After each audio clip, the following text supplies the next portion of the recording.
आज की कहानी है माँ बाप का कर्ज। ये कहानी है बिहार के एक गांव की, जिसमें विजय नाम का लड़का रहा करता था।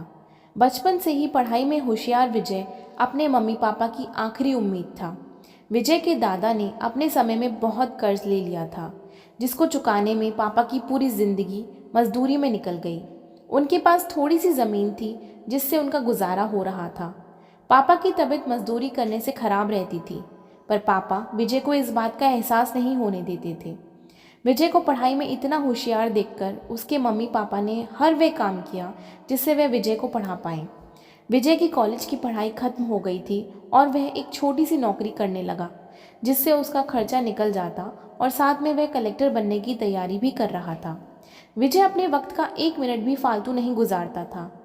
विजय ने पूरा समय पढ़ाई और नौकरी में ही लगा दिया।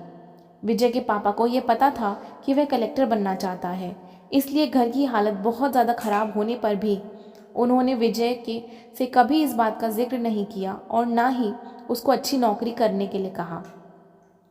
लगातार 2 साल तक विजय पास नहीं हो पाया। उसके बाद भी उसके पिता ने अपना घर और ज़मीन गिरवी रखकर विजय को आईएएस की कोचिंग ज्वाइन करवाई और उसकी नौकरी भी छुड़वा दी और केवल पढ़ाई करने के लिए कहा। विजय के पापा हमेशा उससे कहा करते, बेटा खेत और घर दोबारा आ जाएंगे, पर कलेक्टर दोबारा नहीं बन सकते। आज पूरे साल पढ़ाई करने के बाद विजय का रिजल्ट आ गया, जिसमें वह अच्छे नंबरों से निकल गया था। आज उसके पिता से ज़्यादा खुश कोई नहीं था। ऐसा लग रहा था जैसे विजय का सपना पूरा होने वाला है, पर भगवान को कुछ और ही मंजूर था।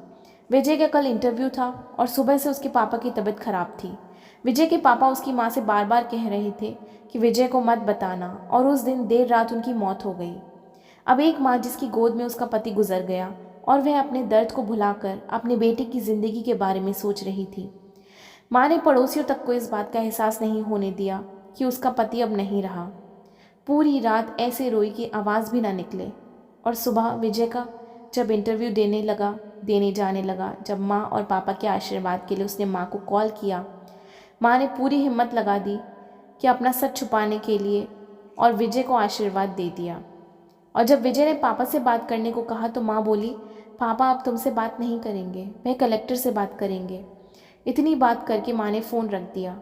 विजय का जब इंटरव्यू हो गया तब उसे बताया गया कि उसके पिता की तबीयत खराब है, उसको तुरंत घर जाना है। विजय को एक पल नहीं लगा अपने पिता की हालत समझने में। घर पहुंचकर पिता के पैरों में गिरकर वह ज़ोर ज़ोर से रोने लगा और कहने लगा, पापा उठो, देखो मैं कलेक्टर बन गया।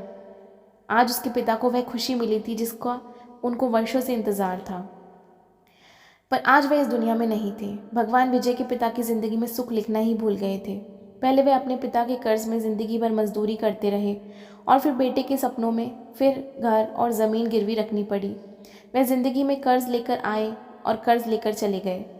विजय के पिता को भले ही ज़िंदगी में कुछ हासिल ना हुआ हो, पर वह अपने लड़के को इस काबिल बना गए कि वह अपनी 7 पुश्तों को बैठे बैठे खिला पाए। विजय की माँ ने जो उस रात किया, जिसको करने का जज्बा बहुत कम लोगों में होता है।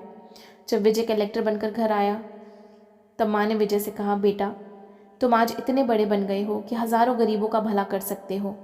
जब भी तुम्हारे सामने कोई गरीब मदद मांगने आए तो अपने माता पिता के बारे में सोचना। मैं तुम्हारे बराबर पढ़ी लिखी और समझदार तो नहीं हूँ, पर इतना ज़रूर जानती हूँ, गरीब आदमी की बहुत मजबूरी होती है। तुम कभी किसी का बुरा मत करना। तो दोस्तों, इस कहानी से हमें यह शिक्षा मिलती है कि वक्त कितना भी खराब हो, हम उसे बदल ज़रूर सकते हैं। माँ और बाप के एहसानों को हम कभी नहीं उतार सकते हैं, पर हम अपने कर्मों से उनकी इच्छा ज़रूर पूरी कर सकते हैं। तो दोस्तों, ये थी आज की कहानी। अगर आपको ये कहानी अच्छी लगी हो तो प्लीज़ हमारे चैनल को लाइक, शेयर एंड सब्सक्राइब ज़रूर कीजिएगा। Thank you for watching.